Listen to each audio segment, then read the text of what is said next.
This is my front lawn.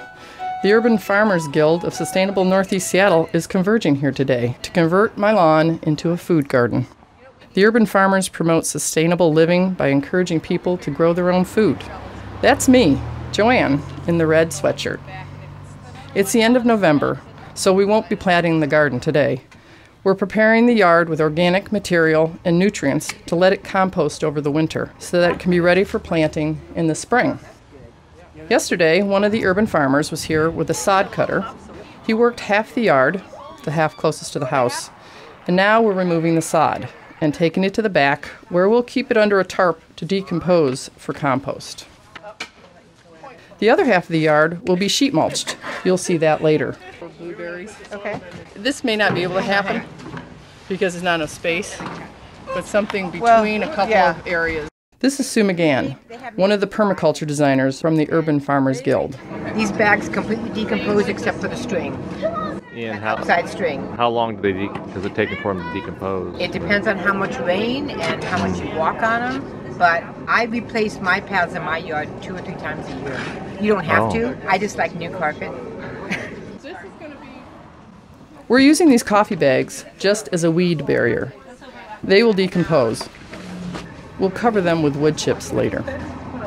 Keith Massenbrook is another permaculture designer who brought his expertise to the project. All we want to do is turn the soil. The point is to go down as deeply as possible to bring up the soil as deep as possible back to the surface. The most important thing is going down deep. So while most of the group is busy turning over the dirt, Keith starts working on the front half of the yard. This is a mixture of phosphates, like rock phosphate, green sand, and kilt meal, which provides micronutrients that are usually missing in our soils, and also the major nutrient that's missing from our soil, which is phosphorus. This is really one good opportunity to really amend the soil. Besides adding nutrients, this amendment also helps break down the grass. So this is kind of an experiment. Here in the front half, we're leaving the grass as is, to be covered with sheet mulch.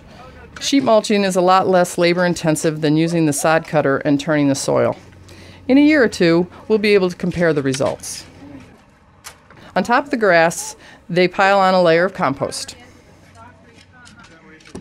Now they're covering the compost with sheets of cardboard to block the light and kill the grass.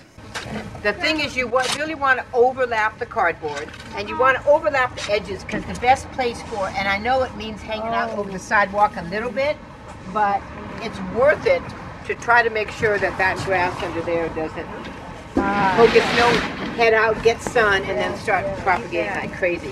Like right here, you want to overlap like at least a foot or more. The second year will be the best.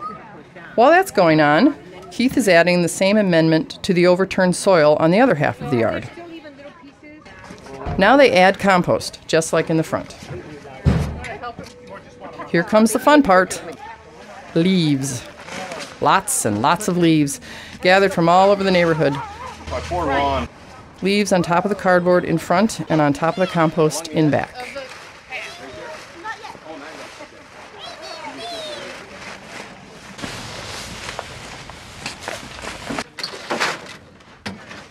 Now we add wood chips to the walkways and paths. We just pour them right on top of the coffee bags. We don't want these chips in the garden areas. These leaves will break down and turn into very rich nutrients for the soil. Now it's starting to come together. Looks pretty nice, doesn't it? Besides growing food locally, another part of sustainability is building a strong community. This project brought out lots of neighbors I've never even met. This whole group is from Sustainable Northeast Seattle. These are the urban farmers, part of that group. So they came down to help do this. To get rid of this lawn. Yes. Put in food. Put food in put food in the neighborhood. Do you have to cover them or do something to make it It'll just decompose, yeah. Oh, okay. Got any leaves in your yard you don't want, feel free to dump them over here. Some finishing touches. and we leave the mulch alone to do its magic. A few weeks later, snow blankets the ground. All winter long, the soil will just keep improving. Want to see what happens in the spring? Stay tuned!